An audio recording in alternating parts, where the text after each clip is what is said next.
வணக்கம் நண்பர்களே, big Boss season 8 வந்து பார்த்தீங்கன்னா முடிகிற ஸ்டேஜுக்கு வந்துருச்சுங்க. இன்னும் ஒரு வாரம் தான் டைம் இருக்கு. அதில் வந்து பார்த்தீங்கன்னா ஆல்மோஸ்ட் 6 பேர் தான் இப்போ இருக்காங்க. இதில் ஒருத்தர் வந்து எப்படியும் பணப்பெட்டி எடுத்துகிட்டு போயிடுவார். மிச்சம் 5 பேர் தான் ஃபைனலுக்கு இருப்பாங்க. இதில் வந்துட்டு யார் வந்துட்டு வின் பண்ணுவா, யார் வந்து ஃபைனல் வின் பண்ணுறாங்க, யார் வந்து ரன்னர் அப் வருவா, அடுத்து third place, fourth place, fifth place யார் வருவா, யார் பணப்பெட்டியை தூக்கிட்டு போவான்றத ஒரு அசம்ஷனில் இன்றைக்கி நம்ம வந்துட்டு டிஸ்கஸ் பண்ண போகிறோம். அதுக்கு முன்னாடி பிக் பாஸ் பார்த்துட்டு இருக்க எல்லாருக்குமே வந்துட்டு ஒரு சின்ன டவுட்ஸ்லாம் இருக்கும். என்ன அப்படின்னு பார்த்தீங்கன்னா, என்னடா பிஆர் டீம்ன்றாங்களா, அப்படி என்ன அந்த டீம் இருந்தால் வந்துட்டு அந்தளவு இதுவாக முடியுமா, அந்தளவு நம்மளுடைய ஓட்டிங்ஸ் வந்து இன்க்ரீஸ் பண்ண முடியுமா, என்ன விஷயம் நடக்குது, இதெல்லாம் வந்துட்டு நிறைய கன்ஃபியூஷன் இருக்கும். ஸோ எல்லாத்தையும் நீங்கள் ஃபுல்லாக வந்துட்டு டிஸ்கஸ் பண்ணுவோம். இந்த வீடியோ ஃபுல்லாக பாருங்கள், உங்களுக்கே வந்துட்டு ஒரு கிளாரிட்டி கிடச்சிடும். பிக் பாஸில் இப்போ இருக்கிற 6 கண்டஸ்டன்ட் யார் அப்படின்னு பார்த்தீங்கன்னா, விஷால் இருக்காரு, ஜாக்லின், சௌந்தர்யா, முத்துக்குமார், பவித்ரா அண்ட் ரயான். இதில் ஒரு சிலர் வந்துட்டு எவிக்ட் ஆகும்போது வந்து பார்த்தீங்கன்னா, இவங்க அன்ஃபேர் எவிக்ஷன், இந்த தடவை தீபக் வெளியேறினதை யாராலையும் வந்துட்டு ஏற்றுக்க முடியல. ஏன்னா அந்தளவு வந்துட்டு அவர் வந்து ஓட்டிங்லையும் சரி, அவருடைய பெர்ஃபார்மன்ஸ்லையும் சரி, எல்லாத்துலேயும் அதிகமாக இருந்த மாதிரி தான் இருந்தது. அதே போல் தான் அருண் அவர்களும். ரெண்டு பேருமே வந்து பார்த்தீங்கன்னா அவங்களுடைய ஓட்டிங் வந்துட்டு பவித்ராவோட அதிகமாக தான் இருந்தது. இருந்தாலும் அவங்க 2 பேர் தான் இப்போ வந்து எவிக்ட் ஆகி வெளியே போயிருக்காங்க. இப்படி இருக்கிற சூழ்நிலை எந்த பேசிஸில் இவங்க வந்து ஓட்டிங் மட்டும்தான் காரணமா, இல்லை ஓட்டிங்கில் வந்து வேற மாதிரி ஏதாவது இன்ஃபர்மேஷன்ஸ் இருக்கா, எதனால வந்துட்டு பவித்ரா போகாமல் இவங்க போனாங்க அப்படின்ற டவுட்ஸே உங்களுக்கு இருக்கும்ல. காரணம் என்ன அப்படின்னு பார்த்தீங்கன்னா, ஓட்டிங் வந்துட்டு ஒரே வழியில் போகிறது கிடையாதுங்க. ஆக்சுவலாக வந்து பார்த்தீங்கன்னா, டிஸ்னி ஹாட்ஸ்டார் ஆப் மூலிமா மட்டும் ஓட்டிங் போகிறது கிடையாது.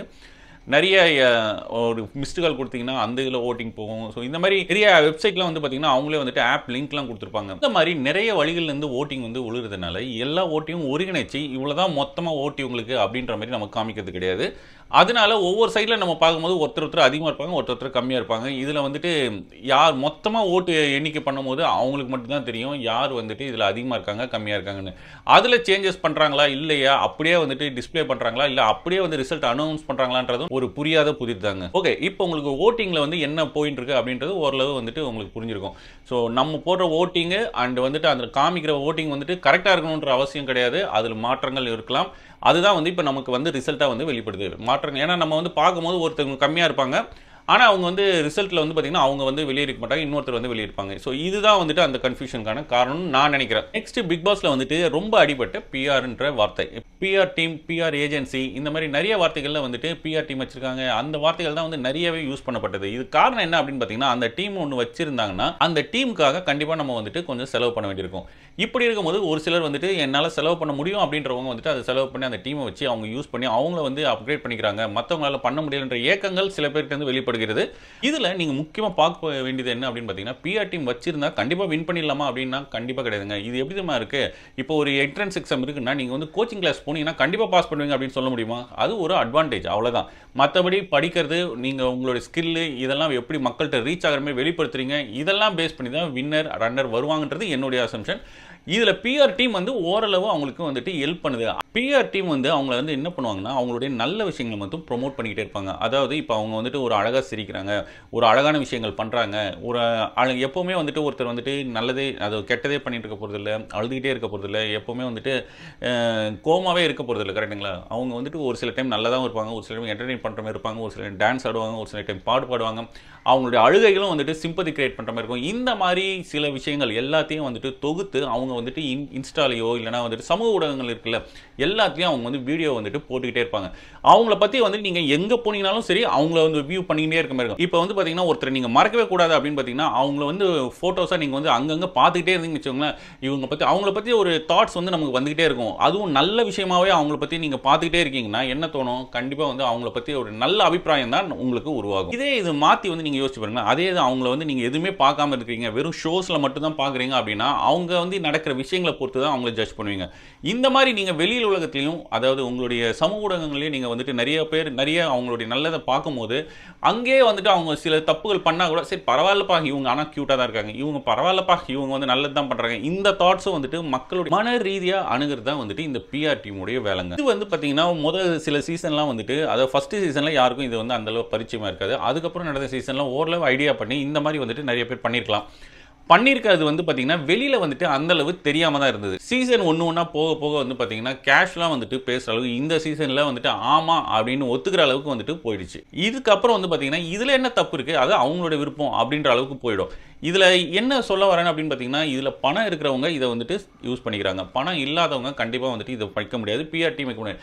நான் என்ன சொல்கிறேன்னா, நீங்கள் ஷோவுக்கு போயிருக்கீங்க, அதை வின் பண்ணுறீங்க, தோக்குறீங்க, அடுத்த விஷயம். அதில் வந்துட்டு சில விஷயங்களை கற்றுக்கோங்க. அங்கே வந்து என்ன நடக்குது, பிக் பாஸை பொறுத்த வரைக்கும் என்னுடைய இது என்ன தாட்ஸ் என்னன்னு பார்த்தீங்கன்னா, பிக் பாஸ்ன்றது நமக்கு வந்து என்னென்ன மாதிரியான சூழ்நிலைகள் வரலாம். வாழ்க்கையில் நம்ம பிறந்ததுலேருந்து இறக்குற வரைக்கும் நிறைய சூழ்நிலைகளை வந்துட்டு சந்திச்சிருப்போம். அதெல்லாம் வந்து பார்த்தீங்கன்னா ஒரு கேப் விட்டு தான் போவோம். அதனால வந்துட்டு அந்த சூழ்நிலை இருக்கத்தன்மை வந்து நமக்கு தெரியாது. ஆனால் பிக் பாஸ் ஷோவை பொறுத்த வரைக்கும் அந்த 100 நாட்கள்லேயே அந்த மாதிரியான இறுக்கத்தை கொண்டு வந்து மன ரீதியாக அவங்கள வந்துட்டு என்ன மாதிரி அவங்க டிசிஷன் எடுக்கிறாங்க அப்படின்றத பார்க்க வைக்கிறது தான் பிக் பாஸ் ஷோ. இந்த மாதிரி ஒரு ஷோ வந்துட்டு நமக்கு தேவையா அப்படின்னு கேட்டிங்கன்னா அந்த பற்றிய டிபேட்டுக்கு இப்போ நான் வரலங்க. இப்போ நம்ம பேச வந்தது வேறு விஷயம். ஓகே, இந்த பிஆர் டீம் வந்து பார்த்தீங்கன்னா இந்த மாதிரி தான் அவங்களுடைய நல்ல விஷயங்களை மட்டும் அப்படியே மக்கள்கிட்ட வந்து கொண்டு போயிட்டே இருக்கனால இந்த 100 நாளில் வந்து பார்த்தீங்கன்னா அந்த பர்டிகுலர் பர்சன்ஸோட வீடியோஸ் வந்து நீங்கள் நிறைய வியூ பண்ணியிருப்பீங்க. அவங்களுடைய இதுக்கு முன்னாடி பண்ண ப்ராஜெக்ட்ஸ் ஆகட்டும், இல்லை இதுக்கு அப்புறம் வந்துட்டு பண்ண போகிற ப்ராஜெக்ட்ஸோட ட்ரெய்லர் ஆகட்டும், இல்லை அந்த பிக் பாஸில் பண்ணுற சீன்ஸ் ஆகட்டும், எல்லாமே வந்து பார்த்தீங்கன்னா உங்களுக்கு வந்துட்டு நல்ல விஷயங்களாக அப்படியே எக்ஸ்ப்ளோர் ஆகிட்டு இருக்கேன். நீங்களும் வந்துட்டு அவங்கள பார்த்தோன்னா ஓகே இவங்க வந்து சூப்பர், இவங்களுக்கு ஓட் பண்ணலாம் அப்படின்ற தாட்டுக்கு உங்களை மன ரீதியாக கொண்டு வந்துடுறாங்க. அடுத்த கொஸ்டின் என்ன அப்படின்னா, பிஆர் டீம் வந்து இந்த மாதிரி வச்சிருக்காங்க, இது வந்து தப்பாக தான் தோணுது. இருந்தாலும் இதை ஏன் வந்துட்டு அந்த பர்டிகுலர் சேனல் வந்துட்டு கண்டுக்க மாட்டாங்க, ஏன் வந்து இதை வந்து பண்ணக்கூடாது அப்படின்ற மாதிரி சொல்லலை அப்படின்னீங்கன்னா அது வந்து ஒரு சேனலுக்கு ஒரு ப்ளஸ்ஸாக தாங்க அமையுது. என்ன அப்படின்னு பார்த்தீங்கன்னா, சேனலை பொறுத்த வரைக்கும் அவங்களுடைய டிஆர்பி ரேட்டிங்கை எப்படி இம்ப்ரூவ் பண்ணலான்றது தான் பார்ப்பாங்க. அந்த மாதிரி வகையில் பார்த்தீங்கன்னா இந்த மாதிரி நிறைய ப்ரொமோஷன்ஸ் வந்து ஆட்டோமேட்டிக்காக நம்ம செலவே பண்ணாமல் பிஆர் டீம் அவங்க இண்டிவிஜுவல் பிஆர் டீம் ப்ரொமோட் பண்ணுறதுல உங்களுக்கு நம்மளுடைய ஷோ வந்து பார்த்தீங்கன்னா டிஆர்பி ரேட்டிங்கில் எங்கேயோ போயிடும். அதுதான் வந்துட்டு அவங்களுடைய ப்ளஸ்ஸு. அதுக்காக வந்து இவங்க இதை வந்து நம்ம தடை பண்ணணுன்ற அவசியம் கிடையாது. இப்போ இது வந்து தப்பா ரைட்டான்றதே அடுத்த விஷயம். இதில் வந்து இதை வந்து நீங்கள் பண்ணக்கூடாது அப்படின்னு நம்ம ரூல் போடாத காரணமே என்ன அப்படின்னு பார்த்தீங்கன்னா, இந்த மாதிரி டிஆர்பி ரேட்டிங்கை நல்லா இது இம்ப்ரூவ் பண்ணி கொடுக்குது அப்படின்றனால. ஸோ இப்போ உங்களுக்கு வந்து ஒன்று புரிஞ்சிருக்கும், பிஆர் டீம் இண்டிவிஜுவலாக அவங்கவுங்க வச்சுக்கிறதுனால அது வந்து சேனலுக்கு டிஆர்பி ரேட்டிங்கை இன்க்ரீஸ் பண்ணுறதுக்கு உதவுது. மறைமுகமாக பார்த்தீங்கன்னா ஒரு விளம்பரம் கிடைக்குது. அது மட்டும் இல்லாமல் இதனால அவங்களுக்கு ப்ராஃபிட் தான். அதனால தான் அதை வந்துட்டு யாரும் ஸ்டாப் பண்ணாமல் கண்டுக்காம பார்த்தும் பார்க்காம இருப்பாங்கன்றீங்களா, அந்த மாதிரி கண்டும் காணாமல் வந்துட்டு இருந்துட்டு இருக்காங்க. நெக்ஸ்ட் இதை பார்த்துட்டு அதாவது இந்த மாதிரி வசதி இல்லாதவங்க வந்துட்டு ஏங்குறதாகட்டும், இல்லைனா வந்துட்டு என்னடா இப்படி இவங்க மட்டும் இது பண்ணிக்கிறாங்க நம்மளால பண்ண முடியலன்னு பொங்குறதாகட்டும், அதெல்லாம் வந்து டோட்டலி வேஸ்ட்டுங்க. இப்போ இருக்கிற காலகட்டத்தில் பணம் படைத்தவர்கள் வந்துட்டு எப்படி வந்து அணுகுறாங்க, ஒரு விஷயம் வந்துட்டு பணம் இருக்கிறவங்ககிட்ட அணுகிறது வேற மாதிரி இருக்கும், பணம் இல்லாதவன்கிட்ட அதே விஷயம் அதே சட்டங்கள் அதே வந்து விஷயங்கள் எல்லாமே வந்து அணுகிறது வந்து வேற மாதிரி இருக்கும். இது நம்ம நடைமுறையில் எல்லாருமே பார்த்துட்டு தான் இருக்கும். அதனால இதெல்லாம் வந்துட்டு கேர் பண்ணாமல் நீங்கள் உங்களுடைய உழைப்பை கரெக்டாக கொடுத்தீங்கன்னா கண்டிப்பாக வந்து ஜென்யூனாக இருக்கிற மக்கள் உங்களை தலையில் தூக்கி வச்சு கொண்டாடுவாங்கன்றதுல மாற்று கருத்து கிடையாது. அதே போல் சொன்னது தான் பிஆர் டீம் வச்சவன்லாம் ஜெயிக்கணும்னு அவசியம் கிடையாதுங்க. ஜெயிக்கணும் கண்டிப்பாக அவங்க ஜெயிச்சிருவாங்கன்ற கட்டாயமும் கிடையாது. அவங்களுக்கும் அது ஒரு ப்ளஸ், அவ்வளோதான். கோச்சிங் சென்டர் போனவன்லாம் வந்துட்டு எக்ஸாமில் வந்து டாப்பராக வரமாட்டான். நல்லா படிக்கிறவன் திறமையாக இருக்கிறவன் மட்டும்தான் டாப்பராக வர முடியும். அதே போல் தான் இங்கேயும் எந்த சுச்சுவேஷனாக இருந்தாலும் சரி, எவ்வளோ பணம் இருந்தாலும் சரி, எவ்வளோ பெரிய ஆளாக இருந்தாலும் சரி, அவங்களுடைய உண்மையான உழைப்பும் அவங்களுடைய திறமையும் இல்லாமல் யாராலையும் ஒரு ஸ்டேஜுக்கு மேலே போக முடியாதுன்றதான் உண்மை. வந்து மாதவன் அவர்கள் கூட ஒரு படத்தில் சொல்லியிருப்பாரு. அது என்ன சொல்லியிருப்பாருன்னா, நீ வின் பண்ணணும் அப்படின்னா நாக் அவுட் பண்ணணும் அப்படின்ட்டு. அதனால நீங்கள் வின் பண்ணணும்னா நீங்கள் உங்கள் திறமையை வந்துட்டு மக்களுக்கு உணர்த்தணும், மக்களுக்கு தெரிகிற மாதிரி உங்கள் திறமையை வெளிப்படுத்தணும். அவ்வளோதான் விஷயங்க. ஓகே, இப்போ பிஆர் டீம் வந்துட்டு எப்படி ஒர்க் பண்ணுறாங்க, எதனால பிஆர் டீமை வந்துட்டு சேனலும் வந்து கண்டுக்காமல் இருக்காங்க, எதனால பிஆர் டீமை வச்சு மக்கள் வந்துட்டு அதாவது அந்த இண்டிவிஜுவல் பர்சன் எப்படி யூஸ் பண்ணிக்கிறாங்க அப்படின்றது இப்போ கிளியராக தெரிஞ்சிருக்கும். நெக்ஸ்ட் வந்து நம்ம வந்து இப்போ ஸ்ட்ரைட்டாக ரிசல்ட்டுக்கு போயிடலாம். யார் வந்து பிக் பாஸ் டீமுடைய வின்னராக இருப்பாங்க? இருக்கிற 6 கண்டஸ்ட்ல வந்து பார்த்தீங்கன்னா பெட்டியை யார் எடுத்துகிட்டு போவான்றது தான் ஃபஸ்ட்டு எல்லாருடைய கேள்வியாக இருக்கும். இதில் வந்து பார்த்தீங்கன்னா பெட்டி எடுக்கிறதுக்கு அதிக வாய்ப்புகள் 90% மேலே இருக்கிறது ஒரு பர்சன் யாருன்னு பார்த்தீங்கன்னா பவித்ரா. பவித்ராக்கு அடுத்தது சப்போஸ் பவித்ரா எடுக்கல அப்படின்னா அடுத்தது பெட்டி எடுக்கிறதுக்கான வாய்ப்புகள் இருக்கிற இன்னொருத்தர் யாருன்னு பார்த்தீங்கன்னா விஷால். இவங்க 2 பேரை தவிர வேறு யாரும் பெட்டி எடுக்கிறதுக்கான வாய்ப்புகள் கிடையாது. இவங்க 2 பேரில் யாரோ ஒருத்தர் தான் பெட்டி எடுப்பாங்க.